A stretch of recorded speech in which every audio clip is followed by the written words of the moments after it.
नमस्कार, आपण पाहताय न्यूज 18 लोकमत. आपल्या सगळ्यांचं स्वागत. आणि आज सकाळी 8 वाजल्यापासून बिहारचा बिग बॉस कोण याच्याकरता बिहारमध्ये मतमोजणीला सुरुवात झाली आहे. 243 जागांसाठी 3 टप्प्यात मतदान झालं होतं. बिहार निवडणुकीचा पहिला निकाल दरभंगा जिल्ह्यातून समोर आलेला आहे. दरभंगा जिल्ह्यातल्या केवटीमधून भाजपचे मुरारी मोहन झा हे विजयी झाले आहेत. त्यांनी आरजेडीच्या राष्ट्रीय जनता दलाच्या अब्दुल सिद्दीकी यांचा पराभव केलाय.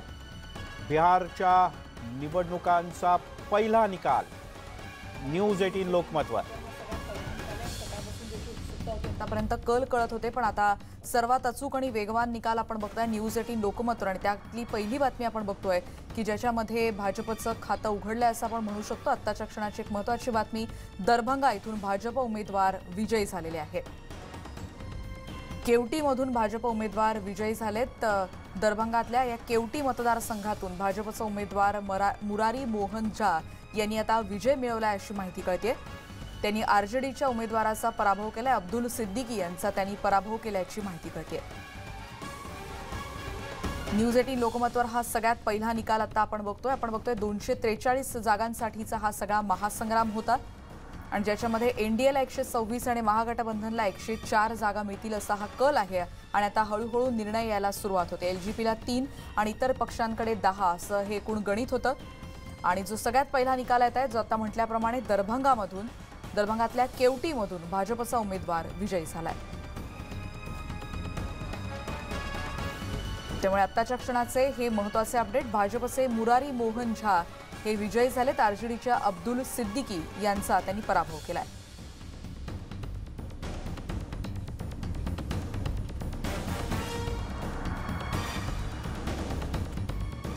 आणि याच निवडणुकांचं विश्लेषण करण्यासाठी आपल्यासोबत वेगवेगळे प्रतिनिधी आपल्यासोबत आहेत.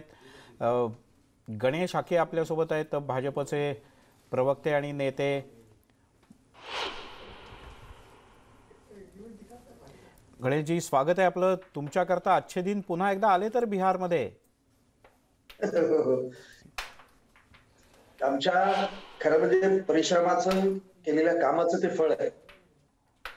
बिहारमध्ये ज्या पद्धतीनं आम्ही काम केलं गेल्या 2-3 वर्षामध्ये देशींच्या बरोबरती, आणि केंद्र म्हणून सुद्धा माननीय आमचे नरेंद्रजी मोदी देशाचे पंतप्रधान, त्यांनी ज्या बिहारचा चेहरामोहरा बदलण्याचं एक ठरवून बिहारमध्ये जे वेगवेगळ्या क्षेत्रामध्ये जे काही मदत केलेली आहे, त्या मदतीला तिथल्या बिहारच्या जनतेने दिलेला आम्हाला प्रतिसाद आहे. आणि खरं म्हणजे अत्यंत अनपेक्षित बनणं असं आम्ही म्हणत नाही, कारण काय आम्हाला अपेक्षित होतीच की आज बिहारमध्ये लोकशाही ही प्रगल्भ लोकशाही झालेली आहे. आणि जी पूर्वी जातीपातीच्या राजकारणावरती जी तिथं फार मोठ्या प्रमाणात 90च्या नंतर जो तिथं एक फार मोठ्या एक जातीचं राजकारण फार मोठ्यामध्ये तिथं एक दुष्टचक्र सुरू झाल्यासारखं सुरू झालं होतं. आणि या सगळ्या याच्यामध्ये सुद्धा विकासाला लोक स्वीकारतील की लोक जातीला स्वीकारतील, असा फार मोठा असा प्रश्न होता. पण 2020च्या या निवडणुकीमध्ये विधानसभेच्या लोकांनी विकासालाच स्वीकारलेला आहे, विचारांना स्वीकारलेला आहे. भारतीय जनता पार्टीच्या केंद्रातल्या सरकारनं गेल्या वर्षभरामध्ये ज्या पद्धतीचे महत्वाचे निर्णय घेतले, त्याच्यामध्ये तिहेरी तलाकचा निर्णय असेल, राम मंदिराचा निर्णय असेल, 370 कलम रद्द करण्याचा निर्णय असेल, त्याचे अत्यंत महत्वाचे निर्णय हे तिथल्या लोकांना सुद्धा भावलेले आहेत. आणि म्हणूनच भारतीय जनता पार्टीचा एक विचारधारा असेल, भारतीय जनता पार्टीची कार्यपद्धती असेल आणि नेतृत्व असेल, याच्यावरती बिहारच्या जनतेने मला वाटतं की विश्वास व्यक्त केलेला आहे. मताच्या रूपातून भारतीय जनता पार्टीला एक वेगळ्या पद्धतीचा एनडीएला कौल दिलेला आहे. आणि हा कौल मला असं वाटतंय की ज्या लोकांनी भारतीय जनता पार्टीबद्दल किंवा नितीश कुमारांच्या बद्दल जो काही अपप्रचार केलेला होता, त्याला हे चोख अशा स्वरूपाचं उत्तर तिथल्या बिहारच्या जनतेने दिलेलं आहे असं आपल्याला म्हणावं असं वाटतं. गणेशजी, आपल्यासोबत महेश तपासे आहेत, राष्ट्रवादी काँग्रेसचे प्रवक्ते. गजानन निमदेव आहेत, ज्येष्ठ पत्रकार. आणि यासोबतच मुझफ्फर हुसेन आहेत आपल्यासोबत, काँग्रेसचे नेते. मुझफ्फरजी, आपलंही स्वागत आहे. आत्ताचे जरी म्हणजे आता हे बदललेले आकडे आल्यानंतर सगळ्यांनी त्याचं ॲनालिसिस जे करायला सुरुवात केली होती ते की आता हे आकडे साधारण निकालात परिवर्तित होऊ शकतात. पण निवडणूक आयोगानं काही वेळापूर्वी असं स्पष्ट केलं आहे की साधारण 4 कोटी जणांनी मतदान केलं 7 कोटी मतदारांपैकी. त्याच्यातल्या 1 कोटी लोकांचे मतमोजणी झालेली आहे. अजूनही साधारण 3 कोटी मतमोजणी बाकी आहे. मुझफ्फरजी, तुम्हाला असं वाटतं की 3 कोटीमधली बहुसंख्य मतं ही मोदी आणि एनडीएच्या किंवा नितीश कुमारांच्या विरोधात असतील?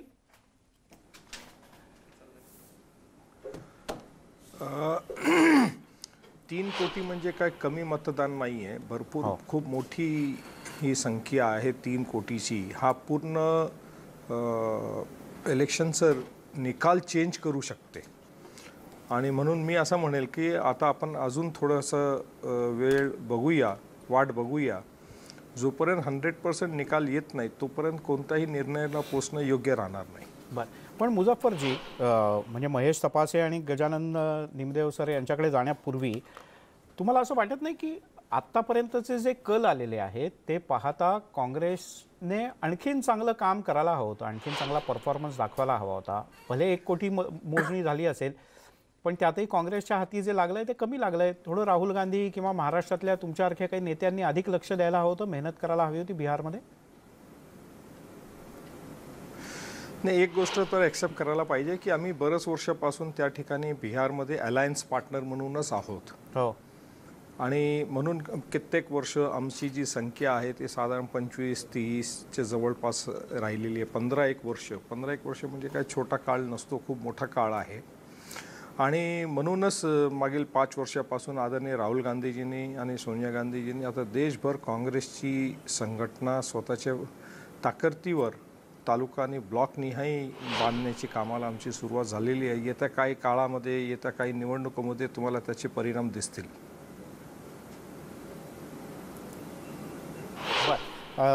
आपल्यासोबत महेश तपास आहेत.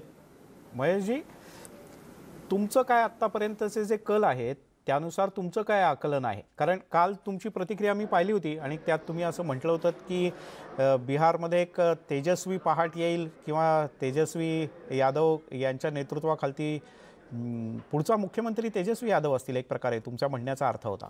आजही असंच वाटतंय? निश्चितच आमच्या सर्वांच्या शुभेच्छा ह्या तेजस्वी यादव आणि महागठबंधनच्या संदर्भामध्ये आणि त्यांच्या सोबतच आहेत.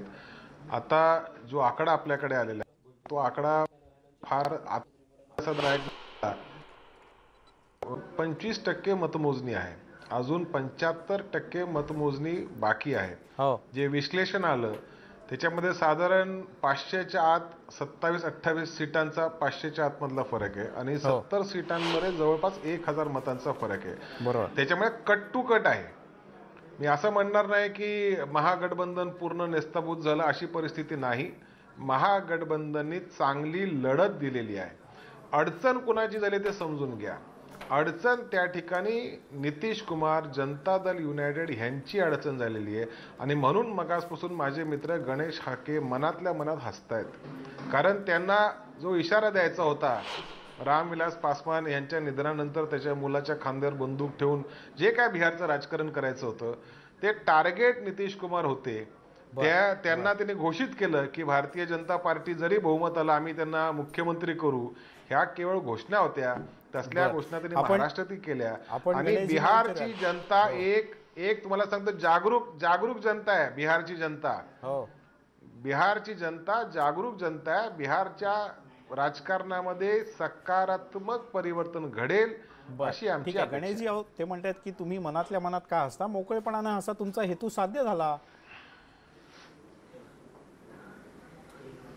तपाशीजी म्हणतात ना की मनातल्या मनात हसतो. खरं म्हणजे जे त्यांच्या मनात आहे ते आमच्या कुठेही मनात नव्हतं आणि नाही. पण मला प्रश्न आमचा चिराग पासवान आणि आमच्यातल्या म्हणजे मतभेदाचा नाही.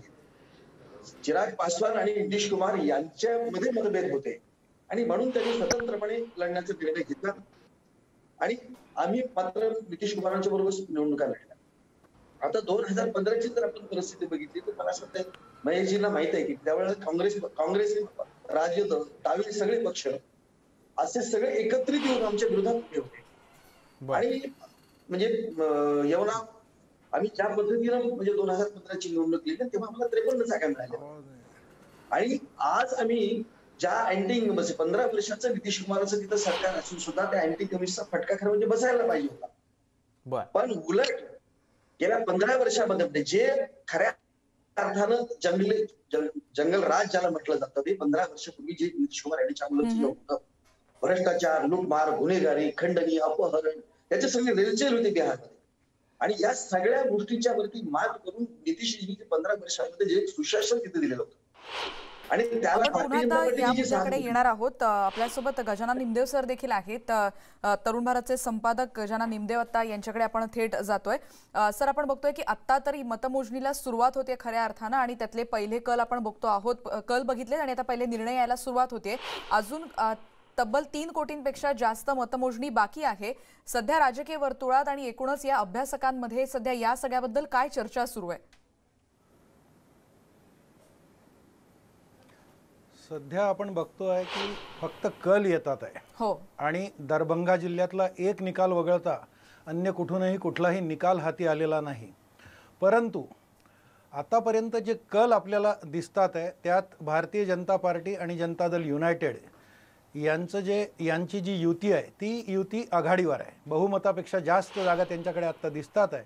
परंतु सध्याच कुठलाही निष्कर्ष काढणं योग्य ठरणार नाही. 35 फेऱ्या मतमोजणीच्या होणार आहेत आणि 20ही फेऱ्या अद्याप झालेल्या नाही आहेत. 1 कोटी मतांची मोजणी झालेली आहे. अशा स्थितीत कुठल्याही निष्कर्षाप्रत येणं उचित ठरणार नाही. परंतु असं असलं तरी गेली 15 वर्षे नितीश कुमार यांनी ज्या प्रकारे सत्ता बिहारमध्ये चालवली, 15 वर्षांपूर्वी जे जंगलराज होतं त्या जंगलराजमधून मंगलराजमध्ये आणण्याचा प्रयत्न केला आणि बिहारच्या जनतेला कुठेतरी आश्वस्त केलं. बिहारमध्ये 68 पेक्षा जास्त मोठे उद्योग आणलेत. बिहारला विकासाच्या मार्गावर अग्रेसर केलं. अजूनही बऱ्याच गोष्टी करणं बाकी आहे आणि म्हणूनच जनतेचा अजूनही नितीश कुमारांवरच विश्वास आहे. पंतप्रधान मोदींनी ज्या सभा घेतल्या त्या सभांमधून पण मग निमदेव सर, जर का विकास कामं केली नितीश कुमार यांनी तर भाजपचे नेते कायम त्याच्या आधीच्या काळातली म्हणजे लालू प्रसाद यादव यांच्या काळातली जंगलराजची का उदाहरणं देत आहेत? निवडणुकांमध्ये देत होते, आत्ताही पुन्हा तीच उदाहरणं देत आहेत भाजपचे नेते. ते जंगलराज आता त्याचा राग 15 वर्षानंतर काढणार. निवडणुका जिंकण्याच्या स्ट्रॅटेजीचा तो त्यांचा एक भाग आहे. विरोधी पक्षांवर कुठेतरी प्रहार करावा लागेल. तो प्रहार करताना जंगलराजची उदाहरणं देऊन फायदा होईल असं त्यांना वाटलं असावं कदाचित, म्हणून त्यांनी ते मुद्दे उपस्थित केले. दुसरी गोष्ट, तेजस्वी यादव आणि काँग्रेस यांची जी युती आहे, या काँग्रेसमध्ये काँग्रेसचे जे नेते आहेत, तरुण नेते आहेत, राहुल गांधी यांनी बिहारचा विकास आम्ही कसा करू, बिहारच्या विकासासाठी आमच्याजवळ काय योजना आहे, आमचा काय अजेंडा असेल, हा अजेंडा सादर न करता ते पाकिस्तान, चीन असे सगळे आंतरराष्ट्रीय मुद्दे त्यांनी बिहारच्या मतदारांसमोर उपस्थित केले. त्यामुळे त्याचा कुठेतरी फटका काँग्रेसला निश्चितपणे बसणार आहे.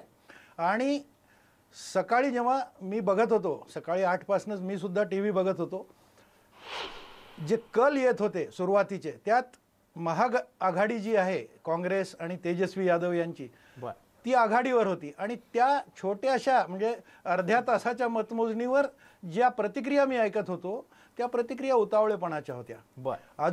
अजूनही संयमित प्रतिक्रिया प्रत्येकाने देणं आवश्यक आहे. परंतु आतापर्यंतचे कल जर आपण लक्षात घेतले तर मला वाटतं हे कल कायम राहतील आणि पुन्हा एकदा नितीश कुमार बिहारचे मुख्यमंत्री होतील. आपण बघतोय बिहारचा बिग बॉस कोण होणार हे आता पहिले काही निकाल आता सुरुवातीला येत आहेत. दरभंगामधली बातमी आपण बघितली होती आणि आता पुन्हा जर आपण आकडे बघितले तर एनडीएकडे 126, महागठबंधनकडे 104 आणि एलजेपीकडे 3 आणि इतर पक्षांना आतापर्यंत 10 जागा मिळत आहेत असा कल दिसतोय. आता जसा आता आपण उल्लेख केला होता मिलिंद की एकाच जागेचा निकाल आतापर्यंत लागलाय आणि जिथे आरजेडीच्या उमेदवारांचा पराभव झालेला आहे. त्यामुळे बिहारचा बिग बॉस कोण होणार हे स्पष्ट व्हायला अजून काही फेऱ्या निश्चितच बाकी आहेत.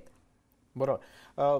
महेश तपासे, जरी 4 कोटी मतदान झालं, 3 कोटीची मतमोजणी अजूनही बाकी आहे, तरी तुमच्या दृष्टीने या निवडणुकांमधले महत्त्वाचे मुद्दे काय राहिले असं वाटतं? जसं निमदेव सर म्हणाले की बाबा विकासाचा मुद्दा होता, ठीक आहे, पाकिस्तानचा मुद्दा आला, बाकीचे फटाके आले आणि काय काय आलं, आता त्याच्यात परत जायला नको ते कोणी आणलं, कसं आणलं, का आलं. पण तुमच्या दृष्टीने डिसाइडिंग मुद्दे कुठले होते बिहारच्या निवडणुकांमध्ये? बघा, सर्वप्रथम सर्वच पक्षीय विकासाच्या संदर्भामध्ये निवडणुकीमध्ये तो मुद्दा बनवतातच. प्रत्येक पक्षाची वेगळी रणनीती असते आणि विकास मग त्याच्यामध्ये शेतकरी कास्तकार असतील, शहरी भागातले तरुण असतील, औद्योगिकरण असेल, शिक्षण असेल, आरोग्य असेल, या सर्वच जवळपास सर्वच राजकीय पक्षांचा विकासाच्या संदर्भातला कॉमन अजेंडा लोकांच्या समोर होतो. आता मतदार कुणावर विश्वास ठेवतो हे खरं तर तिकडे बघितलं पाहिजे. ज्या पक्षाने आत्तापर्यंत राज्य केलं त्यांचा पूर्व इतिहास काय आहे, त्यांनी जे प्रॉमिसेस केले ते पूर्णपणे ते प्रॉमिसेस फुलफिल करू शकले का, जे त्यांनी आव्हानं त्यांच्यासमोर होती, त्या राज्यासमोरची आव्हानं होती, ते आव्हानं ते पेलू शकले का, ह्याच्यावर साधारणपणे मतदार जो असतो स्वतःचा एक मताचा निर्णय करत असतो. परंतु आता लॉकडाऊनच्या काळामध्ये जेव्हा मोठ्या संख्येतले जे कामगार होते हे महाराष्ट्रामध्ये अडकलेले असताना बिहारच्या मुख्यमंत्र्याचं एक वक्तव्य आलं. ते वक्तव्य होतं की आम्ही बिहारमध्ये कुणाला येऊ देणार नाही, जे लोक जिकडे आहेत त्याने तिकडे थांबावं. आता काय होतं की समजा मी परराज्याचा आहे आणि माझ्या राज्याचा मुख्यमंत्री जर माझ्या संदर्भामध्ये जर त्याला माझ्या वेदना कळत नसतील, त्याला माझी भूमिका कळत नसेल आणि राज्य शासनाकडनं म्हणजे त्या राज्याच्या शासनाकडनं मला स्वघरी आणण्यासाठी परत काही चालत नसतील तर त्याच्यामुळे फार मोठा नैराश्य हे महाराष्ट्रातला असलेल्या बिहार आणि उत्तर प्रदेशच्या प्रांतातल्या कामगारांच्या संदर्भात झाला. बरं, कसं बसं त्यांना घरी पाठवण्यासंदर्भात राज्य शासन म्हणजे महाराष्ट्र राज्य शासनाने प्रयत्न केले. ST बस सुरू झाली, श्रमिक ट्रेन सुरू झाल्या, मग त्याच्यात पैसे देऊ, पैसे देणार नाही, हेनी भरावे तेनी भरावे. नंतर जो एकंदरीत RTI मध्ये काय माहिती त्या श्रमिक ट्रेनची आली ते आपल्या जगाच्या समोर आपल्या सर्वांच्या समोरच आहे. परंतु बिहारमध्ये गेल्यानंतर ज्या पद्धतीची व्यवस्थापन इथल्या कामगारांसाठी करायला पाहिजे होतं, परराज्यातनं येणाऱ्या कामगारांसाठी करायला पाहिजे होतं, तसं त्यांना व्यवस्थापन झालं नाही. गणेशजी, सहमत आहात याच्याशी? बिहार सरकारनं व्यवस्था नाही केली परत येणाऱ्या मजुरांची? नाही, कारण बिहारच्या सीमेवर तासनतास थांबलेले मजूर सगळ्यांनी पाहिलेत, आम्ही पण पाहिलेत, तुम्ही पाहिलेत. म्हणूनच म्हटलं तुम्हाला की ज्या पद्धतीनं कोरोनाचं संकट आपल्या देशावरती आलं आणि त्यातून जी त्यांच्या बिहारमधले सगळा जो बाहेर इतरस्थ असलेला सगळा जो कामगार वर्ग तो तिकडे जाण्यासाठी आपण 1666 गाड्या ट्रेनची व्यवस्था केली. या सगळ्या 20 लाखापेक्षा अधिक लोकांना त्यांच्या तिथं पोहोचवण्याची वेगवेगळ्या ह्याच्यातून व्यवस्था केली. एवढं जर केली नाही तर तिथं हे सगळ्या गेलेल्या लोकांना आपण त्यांना संपूर्ण त्यांची व्यवस्था केली, खाण्याची व्यवस्था केली, त्यांच्या आरोग्याची व्यवस्था केली. तिथं या गेल्या 6 महिन्यामध्ये ज्या पद्धतीनं चालत जाणारे लोक नव्हते का बिहार मधले? हॅलो, चालत जाणारे लोक बिहार मधले नव्हते का?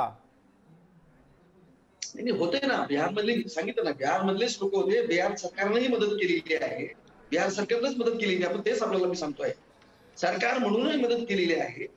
आणि ज्या पद्धतीनं जे स्थलांतरित लोक होते त्यांच्या तिथं आल्यानंतर ज्या पद्धतीची त्यांना सुविधा पुरवली, त्यांना मदत केली, महेशजी पटतंय हे तुम्हाला?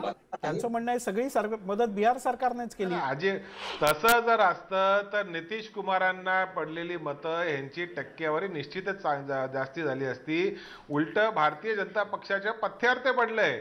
नितीश कुमारांनी केलेलं वक्तव्य आणि त्याच्यानंतर परतलेल्या मजुरांचा संदर्भामध्ये जो गालथान कारभार झाला, त्यांची सोय झाली ना, साधा बिस्किटचा पुडा मिळाला नाही हो त्यांना. आता हे सगळे व्हायरल मेसेज आपणही बघितले फेसबुकवर, सामान्य माणूस देखील फेसबुकवर त्याची प्रतिक्रिया देतो. गणेश साळके साहेब, जे काय झालं तुमच्या पथ्यावर पडलं. तुम्हाला नितीश कुमारांना नामोहरण करायचं होतं ते ह्या निमित्ताने दिसतंय असं साधारण चित्र आहे.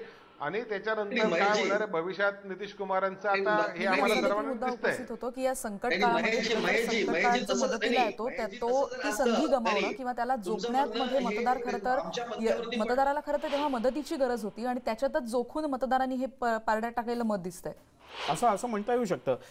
गजाननजी, तुम्हाला काय वाटतंय की आतापर्यंतचे जे कल आहेत ते पाहता बिहारमध्ये जे परत गेले मजूर त्यांनी कोणाच्या दिशेने मतदान केलं? त्यांनी विरोधातच मतदान केलं असेल असं समजण्याचं कारण नाही. अनेकदा सरकारची भूमिका, काही मतदार समंजस असतात आणि काही मतदार हे कमिटेड सुद्धा असतात. सोय गैरसोय हा भाग बाजूला ठेवून मतदान करणारे मतदार आपल्या देशात आहेत. त्यामुळे सरसकट गैरसोय झालेल्या सगळ्याच मतदारांनी नितीश कुमारांच्या विरोधात मतदान केलं असेल असा निष्कर्ष काढता येणं कठीण आहे. मुझफ्फर हुसेन, तुम्हाला काय वाटतं?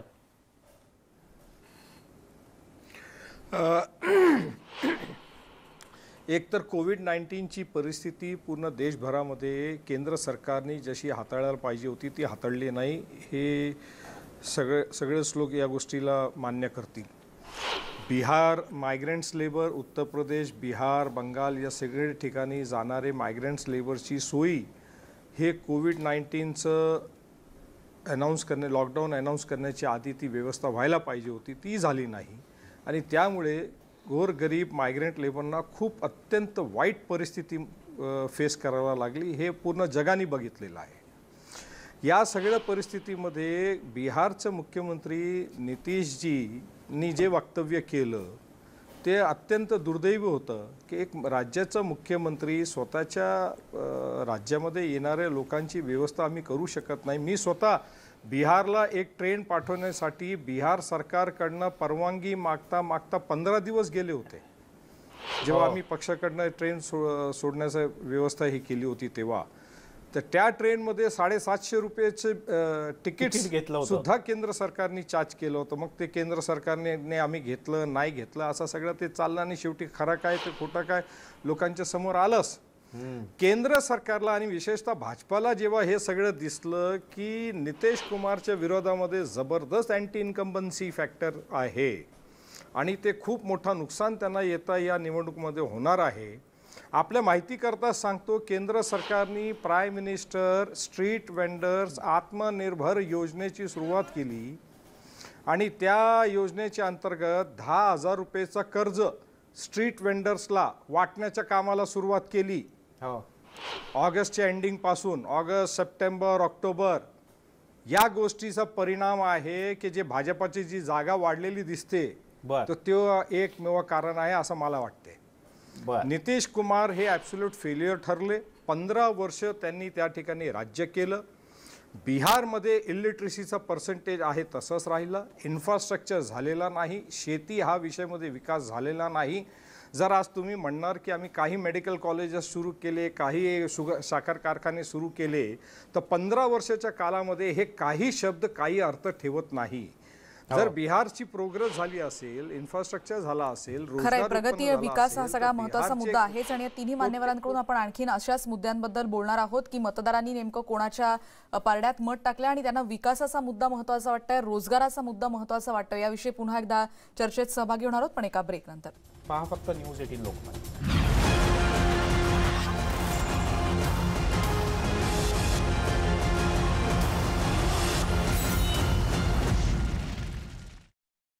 आपल्या सोनी मराठीवर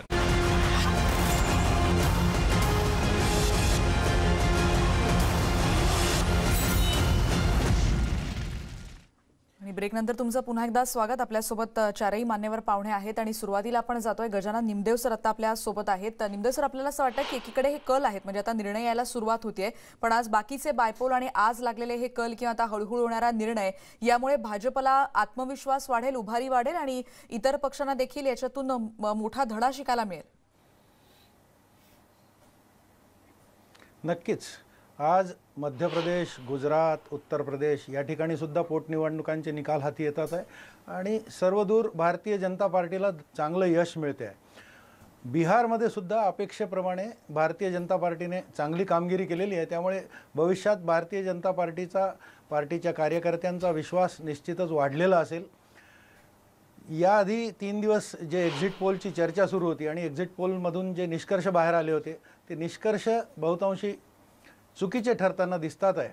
आणि बिहारमध्ये गेल्या 15 वर्षात जी अँटी इन्कम्बन्सी तयार झाली होती 15 वर्षांच्या राजवटीमुळे नितीश कुमारांच्या, त्याचा थोडाफार फटका JDUला बसताना निश्चितपणे दिसतो आहे. परंतु भारतीय जनता पार्टीने मित्रपक्षाला जे आश्वासन दिलं आहे की आम्ही तुम्हालाच मुख्यमंत्री करणार आणि जो शब्द दिला आहे तो पाळताना दिसते आहे भारतीय जनता पार्टी. त्यामुळे देशात सुद्धा एक चांगला मेसेज जाईल आणि भारतीय जनता पार्टीची विश्वासार्हता सुद्धा वाढीस लागेल. नरेंद्र मोदी पंतप्रधान आहेत आणि पंतप्रधान म्हणून त्यांनी बिहारसाठी जे काही केलं ते बिहारी जनतेने स्वीकारलं आणि त्यामुळेच त्यांनी भारतीय जनता पार्टीच्या पारड्यात आपलं मत टाकलं. भारतीय जनता पार्टीने 121 जागा लढवल्या, त्यापैकी काही मित्रपक्ष असलेल्या मुकेश साहनींच्या पक्षाला दिल्या आणि 100 जागा लढवून 74 ते 75 जागांवरती भारतीय जनता पार्टीला यश मिळताना दिसतंय. मध्य प्रदेशात सुद्धा 28 पैकी 18 जागा भारतीय जनता पार्टी जिंकताना दिसते. उत्तर प्रदेशात सुद्धा 4 जागा भारतीय जनता पार्टी जिंकते. गुजरातमध्ये 8 पैकी 7 जागा भारतीय जनता पार्टी जिंकते. हे जे सर्वत्र मिळणारं यश आहे, यामुळे निश्चितच भारतीय जनता पार्टीला चांगले दिवस येतील आणि भारतीय जनता पार्टीची लोकप्रियता कायम असल्याचं हे द्योतक मानलं पाहिजे. पण मग हेच आकडे जर का कायम राहतील असं गृहीत धरलं तर मुझफ्फरजी, काँग्रेसनं यातून काय शिकलं पाहिजे? म्हणजे कदाचित भाजपचा आत्मविश्वास वाढला असेल, गणेश आखे हे ऐकताना सुद्धा छान वाटतंय, त्यांना हसतायत ते, पण याच्यात काँग्रेसनं काय शिकलं पाहिजे? प्रश्न असा उद्भवतो की याचं विश्लेषण करायची गरज आहे की मागच्या इलेक्शनमध्ये आदरणीय पंतप्रधान मोदीजींनी बिहारला लाखो कोटी रुपये पॅकेजेस जाहीर केले होते. लोकसभेच्या किती वेळेला पैसे आलेत आणि मागील 5 वर्षांमध्ये लोकसभेच्या वेळी मग मागील त्या 5 वर्षांमध्ये काय विकास झालं आणि मग एवढे कोट्यवधी लोक कशाला मायग्रेंट म्हणून बाहेर कामाला जातात? मग रोजगार उत्पन्न झाला तर कुठे झाला, कोणासाठी झालं? ह्या प्रश्नाचं तरी उत्तर भाजपने द्यायला पाहिजे. ठीक आहे, निवडणुका येतात, आज निवडणूक त्यांच्या बाजूला, त्यांचे भाजपाचे लोक निवडून आलेले आहेत, ते सगळ्या गोष्टी आपल्या बाजूला आहे, एका बाजूला.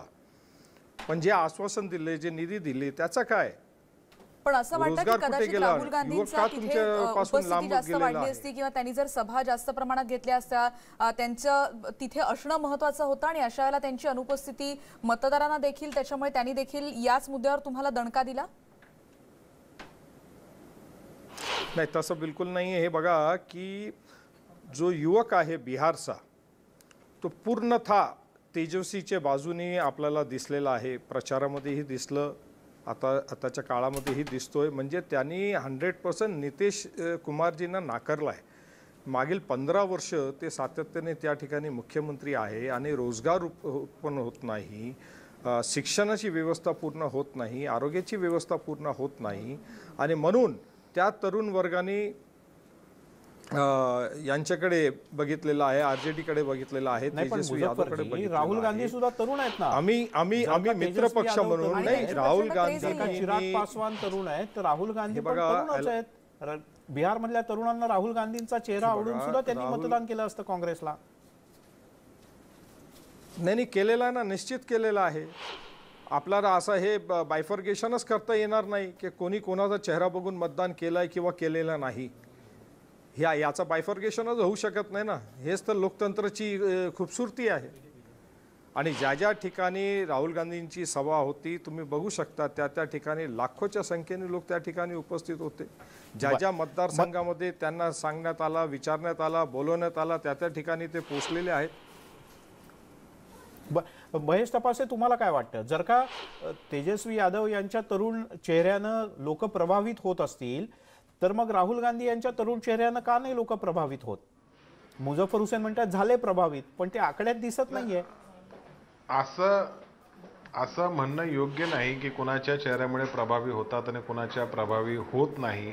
वास्तविक जर तसंच असतं तर चित्र फार वेगळं असू शकलं असतं. परंतु माझं एवढंच म्हणायचं आहे की काँग्रेस ही गेल्या अनेक वर्षापासून ज्या निवडणुकीमध्ये सहभाग घेते, त्या काँग्रेसकडे सेट अजेंडा असतो. तो अजेंडा विकासाच्या संदर्भात त्यांची भूमिका, सामाजिक समतोलाच्या संदर्भातली त्याची भूमिका आणि भडकाऊ भाषण करून एखाद्या समुदायाला दुसऱ्याच्या समुदायात विरुद्ध लढवून त्याच्यातनं पोलरायझेशन करून मतं मागायची ही काँग्रेसची संस्कृती नाही.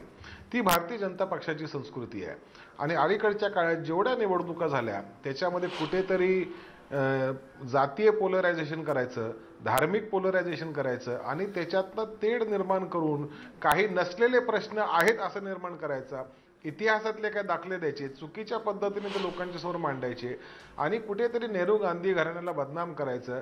त्या काळातला जो उल्लेख देशाचे मोठे मोठे नेते करतात ते नंतर सगळे खोटे आहेत हे सिद्ध देखील झालंय. पण क्षमा मागायची नाही. चुकीच्या पद्धतीने राजकारणाच्या निवडणुकीच्या प्रचारामध्ये जुने दाखले देऊन चुकीच्या पद्धतीने मांडायचं हे गेल्या 2-3 निवडणुकीपासून आपण सातत्याने पाहतोय. ती परंपरा, ती प्रथा काँग्रेस पक्षाची नाही. परंतु राहुल गांधी एक तरुण नेते UPIचे ते एक प्रमुख पक्ष आहेत आणि त्याच्या माध्यमातून ते निश्चितच चांगली भूमिका मांडतायत.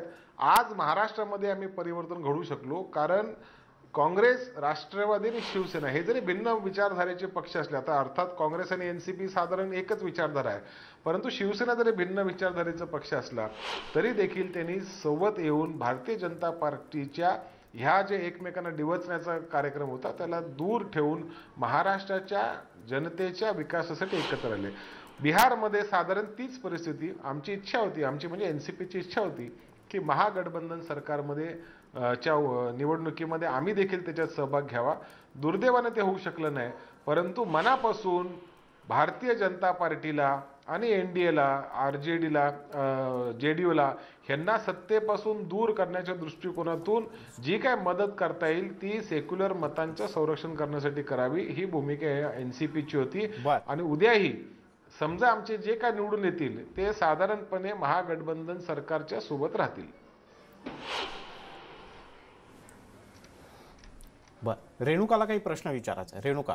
मिलिंद, पण मगाशी जसं आपण म्हटलं की एकीकडे हे सगळे मुद्दे उपस्थित होत आहेत, पण जसं आता महेश तपासेंनी मुद्दा उपस्थित केला होता की पण एकीकडे भाजप, राम आणि पाकिस्तान असे म्हणजे हे देखील मुद्दे चर्चेत होते. यातून असं वाटतं की विकास केला तर म्हणजे तो मुद्दा होताच, पण मग हे मुद्दे का आणावे लागले प्रचारामध्ये? गणेश साकेजी, का तुम्हाला हे मुद्दे ओढून ताणून आणावे लागले? का तुमच्या जसं मगाशी गजानन निमदेव सरांनी म्हटलं तसं हा तुमच्या स्ट्रॅटेजीचा एक भाग होता?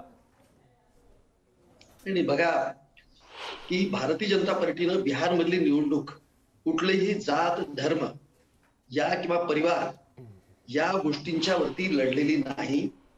भारतीय जनता पार्टीची संपूर्ण निवडणूक ही विकासाच्या मुद्द्यावरती लढलेली आहे.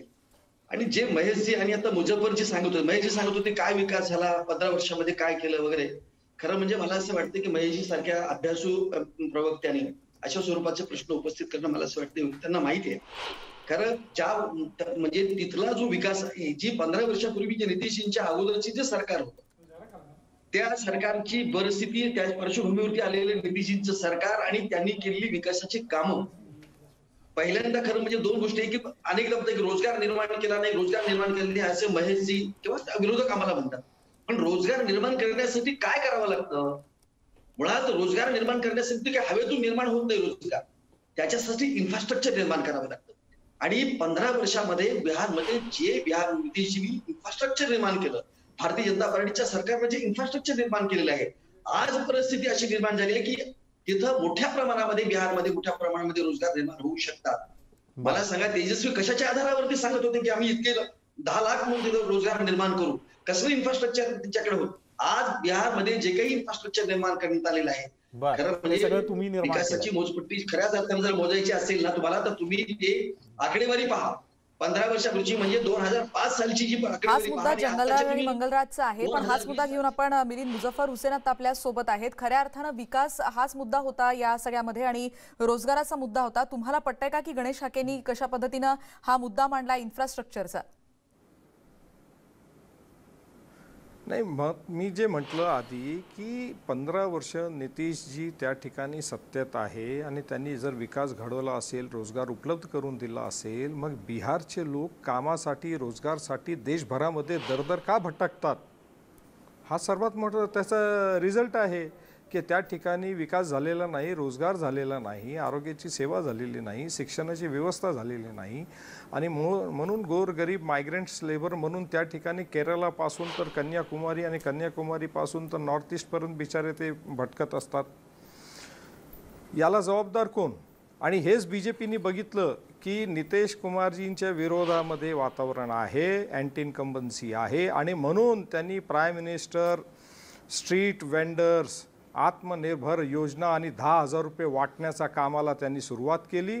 पूर्ण देशभरामधले होणाऱ्या ज्या ठिकाणी निवडणुका या सगळ्या निवडणुकाला लक्षात ठेवता की कोविड-19मध्ये मायग्रंट्स लेबर्सला अत्यंत जास्त त्रास झालेला आहे, जीव गमावलेला आहे आणि ते खूप केंद्र सरकारवरती नाराज आहे, भाजपवरती नाराज आहे. याचा फटका भाजपला बसेल. हे लक्षात घेता त्यांनी ते स्ट्रीट वेंडर्स आत्मनिर्भर योजनेच्या माध्यमातून 10,000 रुपये वाटण्याच्या कामाला आणि त्याच्यानंतर त्यांनी कामं देण्याची सुरू केली सुरुवात. असा तुमचा आरोप आहे. बरोबर आहे. या चर्चेमध्ये पुन्हा एकदा आपण सहभागी होणार आहोत आणि इतरही आणखीन मुद्दे आहेत. आणखीन काही कल तर समजले होते आपल्याला, पण आणखीन काही निकाल हाती येत आहेत का बघूयात एका ब्रेक नंतर.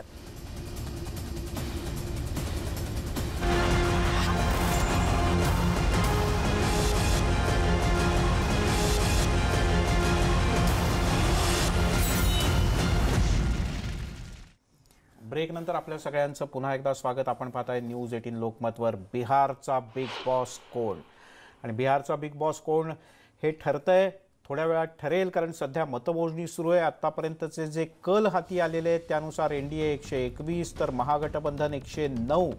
अर्थात हे कल आहेत, याचा हे आकडे अंतिम निकालाचे नाहीत. आणि आता जसं आपण बघितलं की काही वेळापूर्वी दरभंग्यातल्या एका जागेची आपल्याला त्या एकाच जागेचे अपडेट आतापर्यंत आपण निकाल सांगू शकलो असतो आणि आता सगळ्यांना प्रतीक्षा हीच आहे, कारण आता मतमोजणीच्या माफ करा सगळ्याच फेऱ्या अजून बाकी आहेत, त्यामुळे हळूहळू निर्णय येईलच. पण एकीकडे मिलिंद, म्हणजे या सगळ्या चर्चेमध्ये आणखीन एक महत्त्वाचं नाव समोर येतं, ते म्हणजे पासवान यांचं, ज्यांचं निधन झालं होतं निवडणुकीच्या अगदी आधी. असं वाटतं आपण म्हणजे हा मुद्दा घेऊन गजानन निमदेव आता आपल्या सोबत आहेत. असं वाटतं एक राजकीय विश्लेषक, एक अभ्यासक म्हणून की त्यांची उणीव या सगळ्या निवडणूक प्रक्रियेमध्ये मतदारांना किंवा त्यांच्या कार्यकर्त्यांना या सगळ्या प्रक्रियेमध्ये जास्त जाणवली असेल. निश्चितपणे रामविलास पासवान हे अनुभवी नेते होते. त्यांचा अनुभव दांडगा होता. 6 पंतप्रधानांसोबत त्यांनी काम केलं होतं आणि वाऱ्याची दिशा ओळखून ते निर्णय करायचे. परंतु दुर्दैवाने त्यांच्या निधनानंतर त्यांचे चिरंजीव चिराग पासवान यांना योग्य निर्णय घेता आला नाही. त्यांचा अति आत्मविश्वास नडला आणि ते भारतीय जनता पार्टी JDU युतीपासून वेगळे झाले, स्वतंत्रपणे निवडणूक लढले आणि मला वाटतं त्यांनी स्वतःच्या पायावर धोंडा पाडून घेतला. रामविलास पासवान जर असते तर कदाचित चित्र वेगळं दिसलं असतं. 3 पक्षांची युती झाली असती आणि जागा वाटपही LJPच्या अपेक्षेनुसार झालं असतं. थोडी कुठेतरी परिपक्वता, जी राजकीय परिपक्वता असते, ती चिराग पासवान यांच्या ठिकाणी कमी पडलेली जाणवली आणि म्हणूनच ते वेगळ्या स्वतंत्रपणे निवडणूक लढले.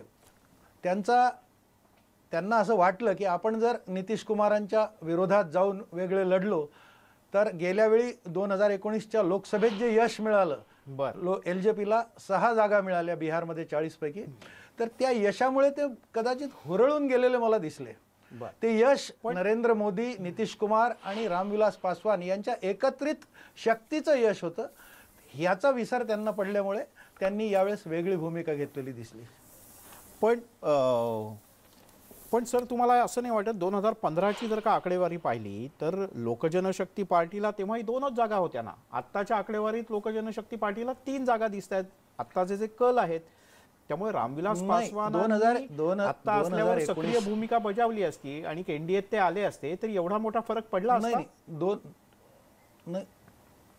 2019 साली 40 पैकी लोकसभेच्या 6 जागा त्यांच्या वाट्याला आल्या होत्या. ते यश फार मोठं होतं. ते यश यावेळेस टिकवून ठेवता आलं असतं. यावेळेस 2च्या ऐवजी 8 जागा 10 जागा त्यांना मिळाल्या असत्या. गजानन निमदेव सर आता आपल्या सोबत आहेच, पण आणखी एक महत्त्वाचा मुद्दा या सगळ्यामध्ये आता देखील उपस्थित होतो आहे की एकीकडे नितीश कुमार आता मुख्यमंत्रीपदी आहेतच, पण आता यापुढे असं देखील एक मतप्रवाह आहे गणेश आके की कदाचित त्यांना यापुढे दिल्लीमध्ये म्हणजे केंद्रीय नेतृत्वात सक्रिय राजकारणात आणलं जाईल आणि भाजपचा चेहरा पुढे तिकडे केला जाऊन तिथे भाजपचा मुख्यमंत्री असेल, अशी काही चर्चा किंवा असा काही मतप्रवाह? असा कुठलाही मतप्रवाह नाही. संपूर्णपणे निकाल हाती आल्यानंतर भारतीय जनता पार्टीने जो शब्द दिलेला आहे की जे ठरवलेलं आहे त्याप्रमाणे नितीशजी मुख्यमंत्री असतील. पुढील काळामध्ये नितीशजींना काय जर वाटलं, नितीशजींनी ठरवलं, नितीशजींनी त्या सगळ्या गोष्टीचा निर्णय घेतले तर त्या संदर्भात ते पुढे बदल होईल. पण आज भारतीय जनता पार्टी आपल्याला दिलेल्या शब्दावरती ठाम आहे आणि आमच्या जागा म्हणजे जरुरीपेक्षा जास्त जरी आल्या, अधिक जरी आल्या, तरीही एनडीएचे मुख्यमंत्री हे नितीशजीच असतील याच्याबद्दल भारतीय जनता पार्टी कुठल्याही पद्धतीच्या भारतीय जनता पार्टीच्या मनामध्ये शंका नाही, म्हणून लोकांनी त्याच्याबद्दलची शंका घेण्याचं काही कारण नाही. कारण मी पुन्हा सांगतोय की भारतीय जनता पार्टी एक अशी विश्वासार्ह अशी आणि दिलेला शब्द पाळणारी अशी पार्टी आहे.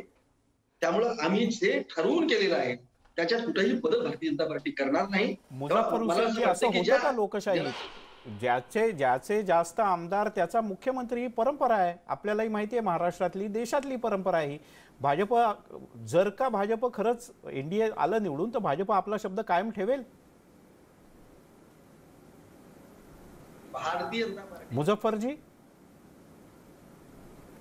हो नाही, आता ते BJP आणि JDUची आपसातली गोष्ट आहे आणि भाजप काय करू शकते आणि काय नाही करू शकते तो येणारा काळच दाखवेल. आणि नितेशजी त्यांची जागा कमी झालेली आहे, ते परत मुख्यमंत्री होऊ बघणार नाही बघणार, आता तोही त्यांचा व्यक्तिगत विषय असणार आहे. पण मला असं वाटतं की आधापी आपल्याला अजून थोडासा या चर्चेवरती थांबायची गरज आहे, कारण पूर्ण निकाल येईपर्यंत कोण मुख्यमंत्री होणार हा एक प्रश्नचिन्हच राहणार आहे. बर धिमदेव सर, तुम्हाला काय वाटतं, भाजप आपला शब्द पाळेल? कारण याच्यापूर्वी वेगवेगळ्या राज्यांमध्ये भाजपचे वेगवेगळ्या प्रकारचे वाद झाले स्थानिक पक्षांबरोबर. वेगवेगळ्या ठिकाणी जरी वाद झाले असतील तरी आजची परिस्थिती वेगळी आहे आणि भारतीय जनता पार्टीची विश्वासार्हता टिकून राहावी या दृष्टीने भारतीय जनता पार्टीला शब्द पाळणं आवश्यक ठरेल. आणि मला नाही वाटत पंतप्रधान नरेंद्र मोदींनी स्वतः बिहारमध्ये घेतलेल्या सभांमध्ये नितीश कुमार हेच मुख्यमंत्रीपदाचे उमेदवार असतील असं जाहीरपणे सांगितलेलं आहे. आणि परिस्थिती लक्षात घेऊन भारतीय जनता पार्टी शब्द फिरवेल अशी कुठलीही शक्यता आज तरी दिसत नाही.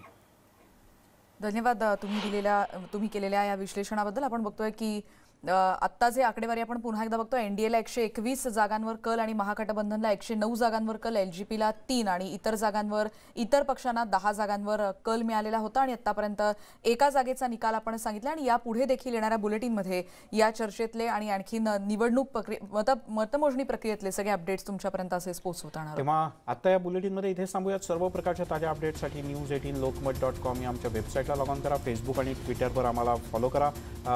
महेश तपासे, त्याच्यानंतर गणेश हाके, गजानन निमदेव सर आणि मुझफ्फर हुसेन, आपण या चर्चेत सहभागी झालात. आपल्या सगळ्यांचे मनापासून धन्यवाद. संध्याकाळपर्यंत कदाचित आकडे स्पष्ट होतील. तुर्तास बिहारचा बिग बॉसमध्ये इथेच थांबूया.